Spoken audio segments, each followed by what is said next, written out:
Bueno, conectémonos. Vamos a continuar con la clase.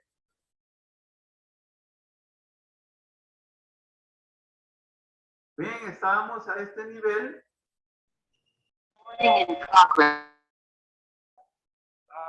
Con respecto a la teoría sociológica de Max Weber. Bueno, como dijimos en el periodo anterior, Max Weber es un sociólogo y la peculiaridad de él es que también a él se le atribuye el haber fundado también una sociología. Y esa sociología es la sociología comprensiva. Cuando ustedes en un texto de sociología escuchen a la sociología comprensiva, se van a estar refiriendo necesariamente a Max Weber. ¿Sí? Otro dato peculiar que a mi modo de ver también hay que destacar es que es considerado, sí, también el fundador de otra corriente teórica sociológica.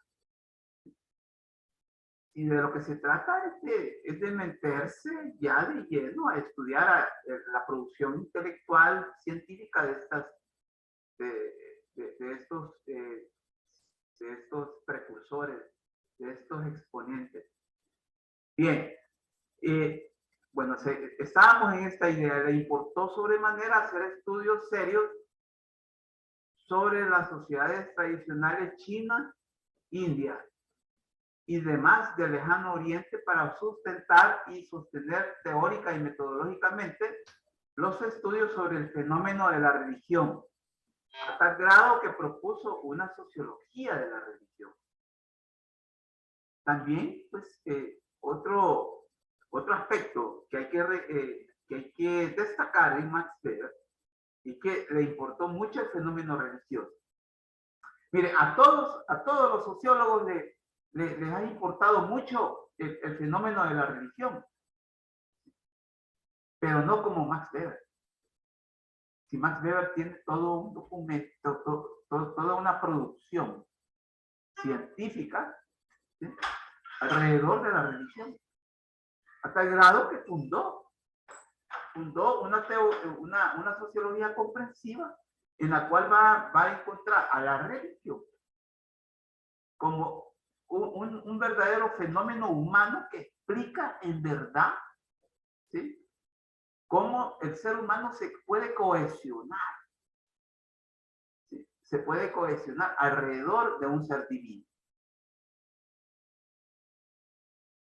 Y él dice, bueno, mire, dice que la noción de esa relación con un ser divino cohesiona en ese camino de la búsqueda de ese ser divino.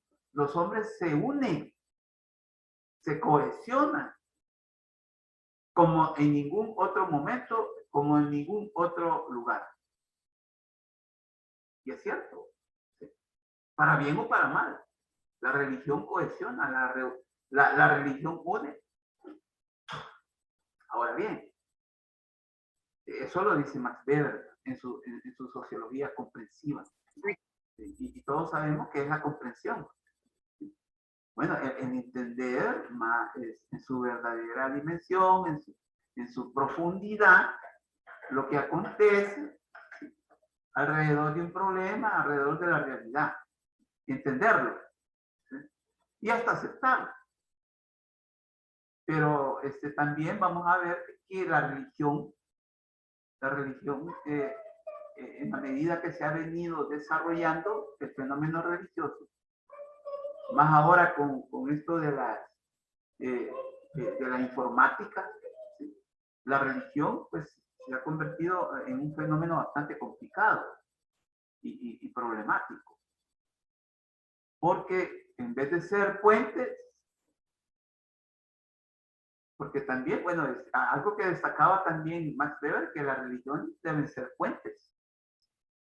Pero hoy vamos a encontrar verdaderos ejemplos de que la religión ya no es un puente, sino que son verdaderos muros, ¿sí?, que atan a la gente, ¿sí?, desnaturalizan la relación hombre Dios. Bien. Entonces, a él también, sobremanera, le importó mucho el fenómeno de la religión. ¿Sí? A tal grado que vamos a encontrar una sociología de la religión en Max Weber. Y aquí está quizás su aporte más fundamental, que es la teoría comprensiva. ¿Qué es la teoría comprensiva? En todo individuo existen aspectos que lo hacen diferente de los demás. Bueno, esto se refiere, obviamente, pues a que todos compartimos una personalidad, ¿verdad? Como seres humanos, y que somos distintos los unos de los otros. ¿Sí? Eso es bueno, eso es necesario. Ya que en todo fenómeno social se configuran y se manifiestan valores, normas y modos de pensar, sentir y actuar, producto de la aprehensión de conocimientos durante toda la vida. Y que es necesario que sean comprendidos, explicados e interpretados. Entonces, la teoría comprensiva de Max Weber gira en demostrar, en describir, en ayudar a comprender cómo a partir de nuestras diferencias o de nuestras distinciones podemos desembocar en caminos comunes. ¿Sí? Podemos, como el caso de la religión, podemos desembocar también en coincidencias máximas, pero también en coincidencias mínimas. ¿Sí? A partir de nuestras distinciones como personas, como grupos humanos también.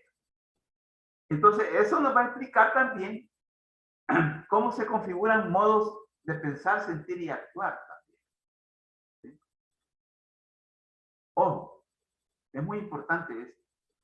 A tal grado que ese es un proceso inacabado de aprehensión. ¿Sí? Esta palabra aprehensión es también muy importante. Tiene H intercalada, no es cualquier palabra. ¿Sí?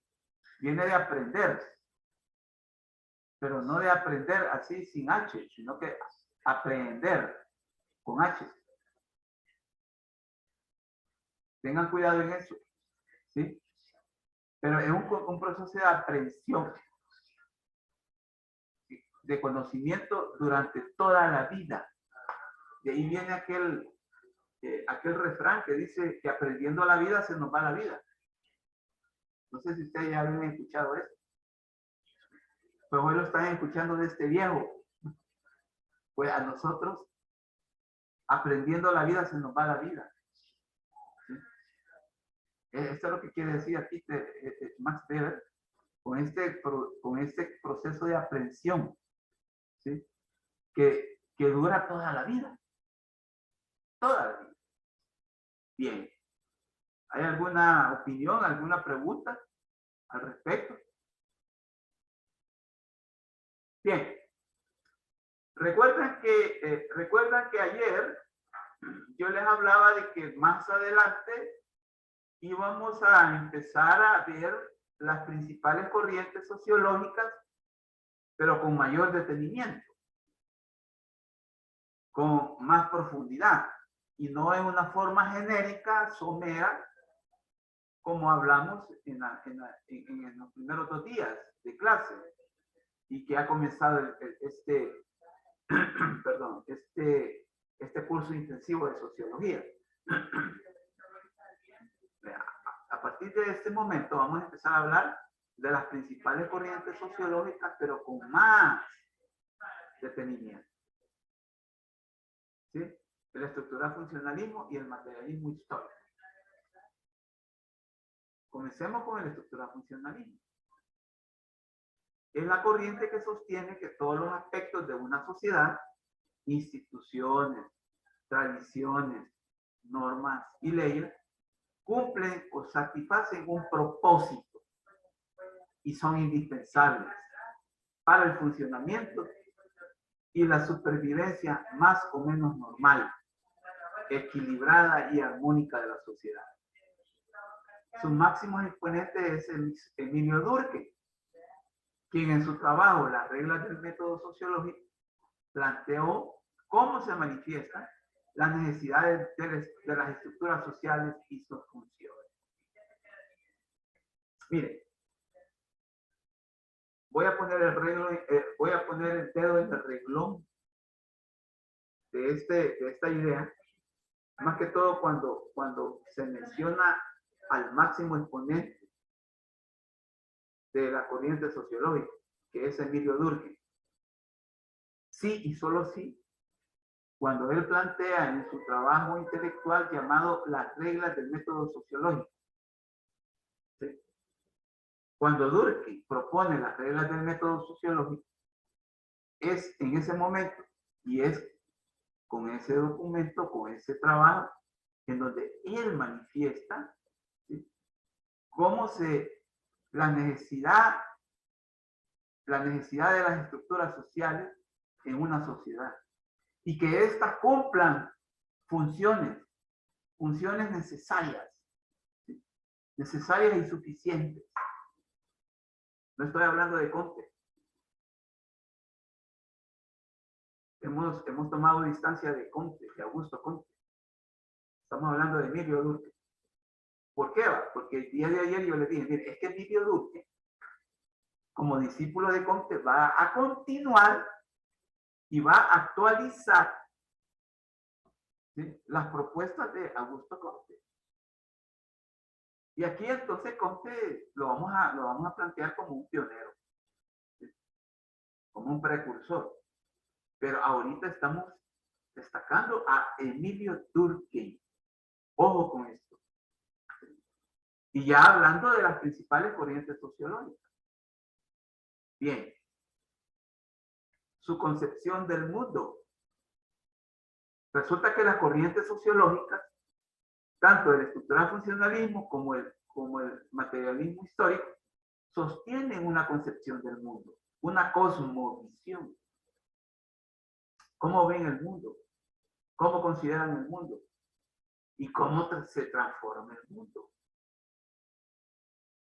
sea, y ahí vamos a encontrar nosotros diferencias. Vamos a encontrar supuestos distintos. Vamos a encontrar distintos orígenes en la concepción del mundo. Entonces, el estructural funcionalismo, como corriente sociológica, sostiene una concepción del mundo. ¿Cómo ve al mundo? ¿Cómo ve a la sociedad? ¿Sí? A tal grado, pues, que podemos plantearnos la siguiente idea. Como toda propuesta de la realidad y lectura que le da sostenibilidad, el estructural funcionalismo, en su empeño por explicar a la sociedad, sostiene que, ¿qué sostiene? Que el origen y desarrollo de toda organización humana es producto del devenir evolutivo, unilineal, natural, constante e invariable, hasta llegar a complejidades interdependientes que explican el desarrollo inusitado al que ha llegado la humanidad y sus instituciones. ¿Sí? Eso es lo que sostiene en cuanto a la sociedad el estructural funcionalismo. ¿Sí? La sociedad, entendida como toda una organización humana eminentemente, ¿sí?, y que es producto de ese devenir evolutivo. Vaya, entonces hay que tener cuidado con eso del devenir evolutivo. ¿Qué quiere decir eso de devenir evolutivo? Que ha sido tanto, ¿sí?, que la humanidad ha venido desarrollando durante el tiempo y el espacio que le ha tocado ocupar, ha venido desarrollando condiciones materiales y espirituales que han permitido que esas condiciones materiales espirituales le den lugar a otras formas o maneras o modos de vida. ¿Sí? Ese es el devenir evolutivo. Por eso es que vamos en muchas oportunidades en la explicación de la concepción del mundo, de las corrientes sociológicas, nos vamos a encontrar en algún lugar con Darwin y su teoría evolucionista. Y principalmente en su documento del origen de las especies. Darwin decía, mire, que fíjense que las especies, el hecho de que hoy encontremos verdaderas especies desarrolladas de animales más que todo, ¿sí? Es porque es el producto de larguísimos periodos de tiempo, ¿sí? Larguísimos. Y que en esos largos periodos de tiempo, en ese desarrollo, ¿sí?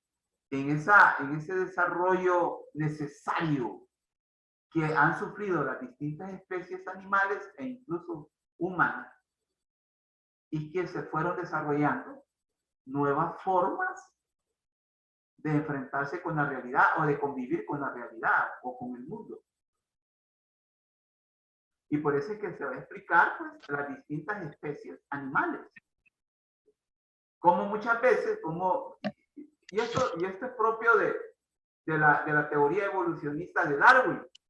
Por ejemplo, él se fue a estudiar la biología de las especies animales que existen, por ejemplo, en las Islas Galápagos, que son las que están allí, que están en las costas de Ecuador, en Sudamérica.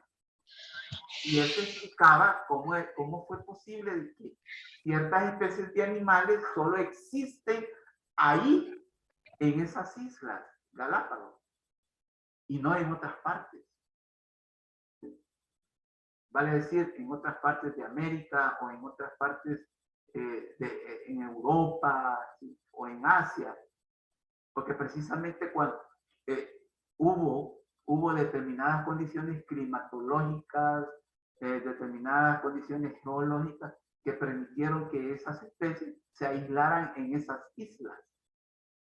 Y como permanecieron durante muchísimo tiempo aisladas, fueron desarrollando características, habilidades y condiciones muy distintas a otras especies animales desarrolladas en otras partes del mundo.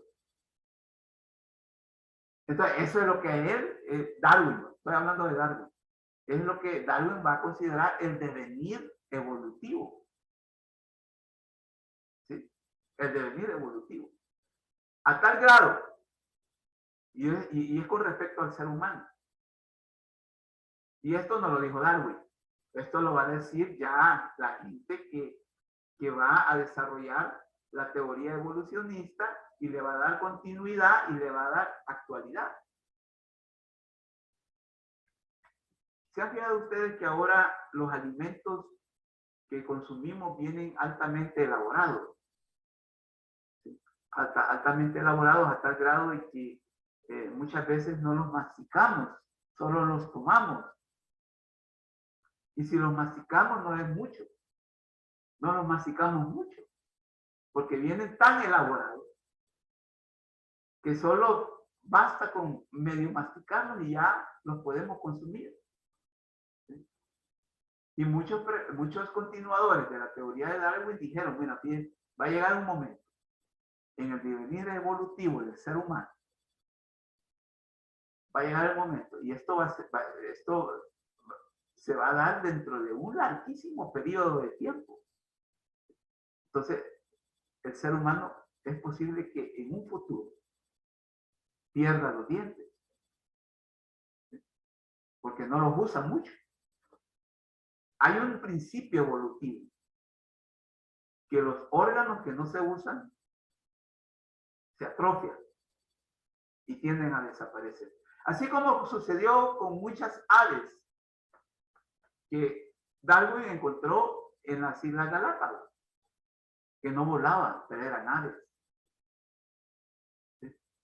Y tienen alas, pero son bien pequeñas. ¿Sí? Y una ala tan pequeña no sirve para volar. Entonces, él encontró muchas especies de aves que no vuelan. Y entonces, ¿y cómo es posible que estas aves, siendo aves, no vuelan?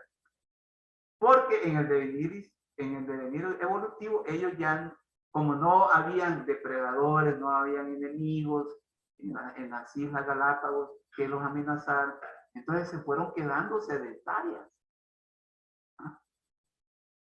A tal grado que las alas que pudieron haber tenido para el vuelo se fueron atrofiando. ¿Sí? Entonces, vamos a ver pues que esas alas fueron como mermando su habilidad. Ojo, esto es evolución. Estoy hablando de la evolución.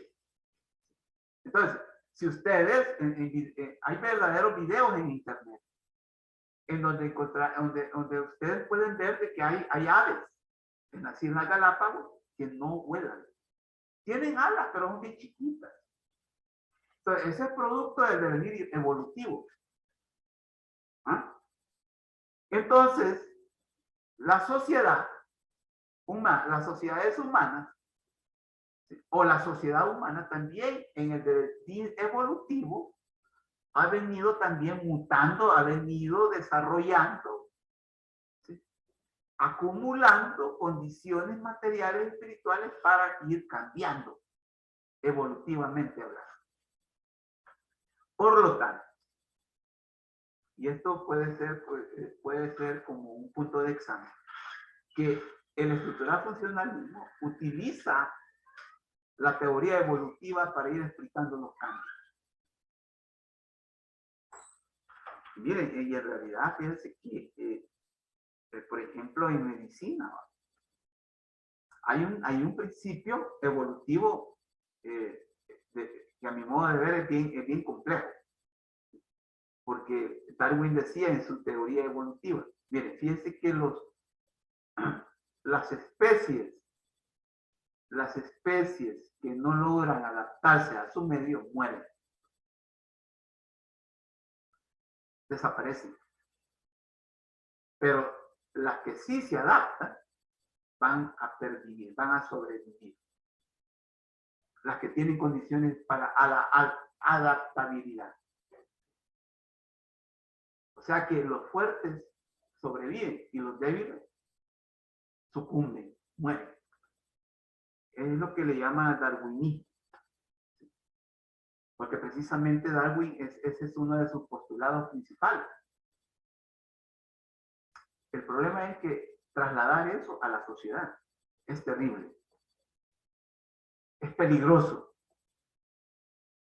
¿Sí? Y ya no se llama darwinismo biológico, sino que se llama darwinismo social. Se llama. Ustedes pueden encontrar en internet, por ejemplo, verdaderos tratados, verdaderos análisis basados en el darwinismo social, en donde justifican, ¿sí?, por qué determinados grupos humanos, por ser débiles, por no tener habilidades, desaparecen o permanecen menos desarrollados que otros grupos humanos. Y entonces una sociología científica no puede adoptar como una verdad científica eso. Hay que tener cuidado con eso. Al menos yo tengo mucho cuidado cuando estoy enseñando sociología y estoy enseñando este problema. Porque sería justificar, por ejemplo, que los pobres son pobres por su mala cabeza o por la mala suerte. ¿O será cierto que los pobres son pobres por su mala cabeza?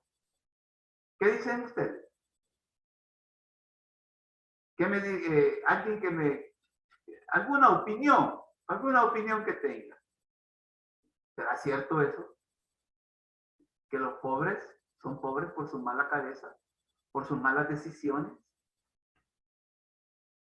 ¿Será cierto eso? ¿Qué me puedes decir, Telma? Telma Perdomo.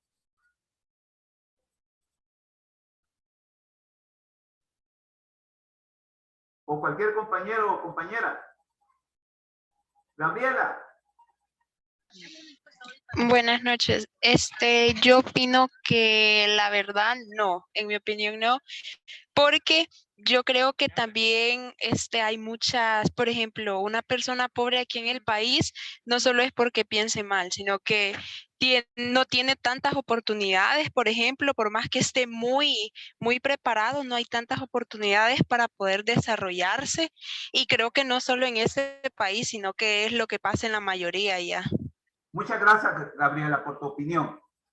Ojo lo que dijo Gabriela. Sin embargo, Gabriela y todos ustedes, compañeros y compañeras, hay verdaderas teorías o tendencias sociales y sociológicas que dicen todo lo contrario, que los pobres se quedan pobres porque tienen malas decisiones, por su mala cabeza. Miren, yo no les voy a negar de que, pues sí, por A o B razón, ¿verdad? Por A o B razón, uno hay veces toma malas decisiones. Si eso existe en los seres humanos. ¿Sí? Un vicio, por ejemplo. Un vicio o una, digamos, una ligereza en la vida te puede causar grandes problemas materiales. No negamos eso, pero en verdad no es esa, en verdad no es esa la causa. Y ya lo dijo Gabriela bien claro, no hay condiciones materiales, no hay condiciones económicas que permitan que la gente se desarrolle, que permitan que la gente pueda satisfacer sus necesidades básicas como trabajo, educación, salud, vivienda, hasta el grado que toman la decisión de irse para los Estados Unidos, en caravana, en caravana. Entonces, ¿por qué traigo a colación todo esto que estamos hablando? Porque hay tendencias, hay verdaderas teorías que hablan o sostienen esa aberración de que los pobres son pobres por su mala cabeza. Hay que tener mucho cuidado en eso. Gracias, Gabriela, por tu opinión y yo comulgo contigo, Gabriela, también. ¿Sí? Yo comulgo contigo, con tu opinión, pero vamos a ir sosteniendo, eso lo vamos a tener que sostener científicamente, Gabriela. ¿Sí? Por eso estamos aquí en este curso intensivo y acelerado de sociología. Bien, entonces, vean, la concepción del mundo del estructural funcionalismo tiene este problema, ¿verdad? Este problema que sostiene que los cambios se dan bajo una dinámica de un devenir evolutivo, unilineal, o sea, recto, imagínense una línea recta, sin variabilidad. Ese es lo unilineal. ¿Sí? Natural. O sea, que no pueden ser, no pueden ser provocadas, no pueden ser subvertidas, se dan en forma natural. Se dan constantes e invariables. Y vamos a ver que en la sociedad es difícil poder plantear o sostener eso. ¿Sí? En la naturaleza también, sí, claro, en la naturaleza. Pero ni en el pensamiento. En la naturaleza sí podemos encontrar, sí, podemos encontrar claros ejemplos. La fotosíntesis de las plantas, pues, o la evolución de las especies que yo les estoy explicando. Bien, entonces, también el estructural funcionalismo va a explicar el desarrollo inusitado. ¿Qué es esto de desarrollo inusitado? como nunca antes. Eso quiere decir inusitado. Y es cierto, hoy tenemos un desarrollo inusitado, a tal grado que tenemos problemas sanitarios, problemas de guerra, problemas de pobreza, problemas de desigualdad, problemas de exclusión. A pesar de que hemos llegado a un desarrollo inusitado. Esta idea también hay que señalarla. El hilo conductor que conlleva los cambios, lo constante y la invariabilidad obedece a leyes naturales e impostergables. Esto también hay que tener mucho cuidado. Mucho cuidado. La naturaleza sí se puede regir por leyes naturales. No así el pensamiento y la sociedad. Por favor, tengamos mucho cuidado en eso. ¿Sí? Desde ya les digo, no pueden haber leyes naturales que rijan a la sociedad. Eso no es posible y ha sido demostrado con creces. Bien, ¿hay alguna otra opinión? Le sugiero que también pues levante la mano. Siguiendo con el estructural funcionalismo y su concepción del mundo, que todo ánimo o presupuesto para hacer conocimiento científico sobre la realidad social debe partir del hecho empírico, de cómo se manifiesta el fenómeno que interesa conocer y con apego absoluto a la aplicación del método científico. Aquí hay que también tener cuidado en esto, ¿sí? No estamos negando un buen porcentaje de lo dicho, de lo que acabo de leer. Porque eso sí es cierto, que científicamente hay que partir del hecho, ¿sí? Del hecho histórico-social, en este caso para la sociología. Así como para la biología, el hecho biológico. Así como para la física, del hecho físico. Así como para la política, el hecho político. Eso sí es cierto, que tenemos que partir del hecho, ¿sí? De lo fáctico, ¿sí? El fáctico, el hecho. Empírico, obviamente. Después se procesa con el proceso de abstracción que todos los seres humanos tenemos. Obviamente con la aplicación del método científico. El método científico, ¿sí?, que llamamos método científico, nació de las entrañas del estructural funcionalismo. El método científico. No hay que mentir eso. No hay necesidad de andar mintiendo. El método científico, los 5 pasos del método científico fueron propuestos en las entrañas de la estructura funcionalista. Esta idea es muy importante. Por lo tanto, la concepción del mundo que sostienen sus postulados y premisas son fundamentados por el positivismo lógico. Hoy en día, posición y visión idealista de la sociedad, la naturaleza y el pensamiento. Aquí sí todavía, aquí está Comte, en el positivismo lógico. Nada más. Sí y solo sí. Nada más. ¿Sí?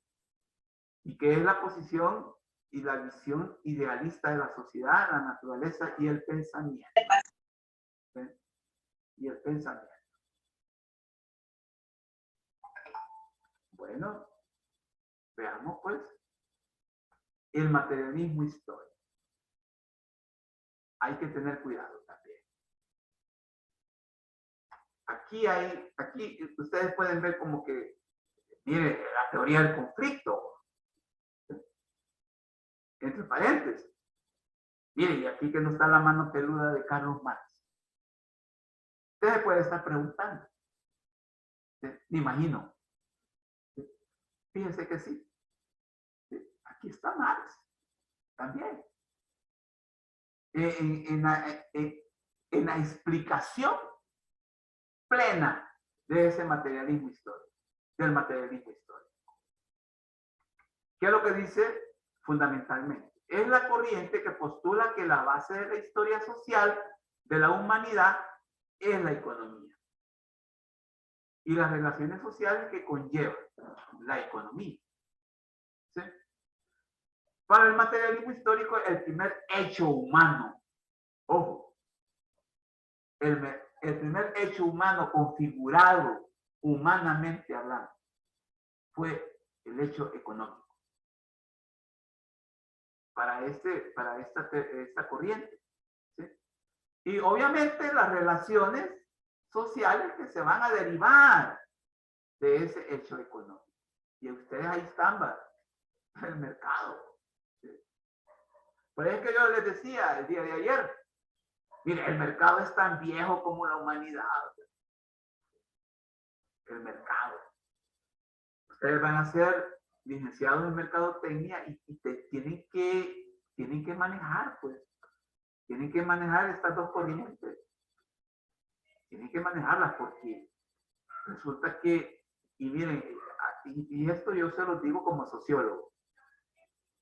Mucho se dice de que en la sociedad actual o en las sociedades actuales son las sociedades plenamente democráticas, plenamente autorrealizables.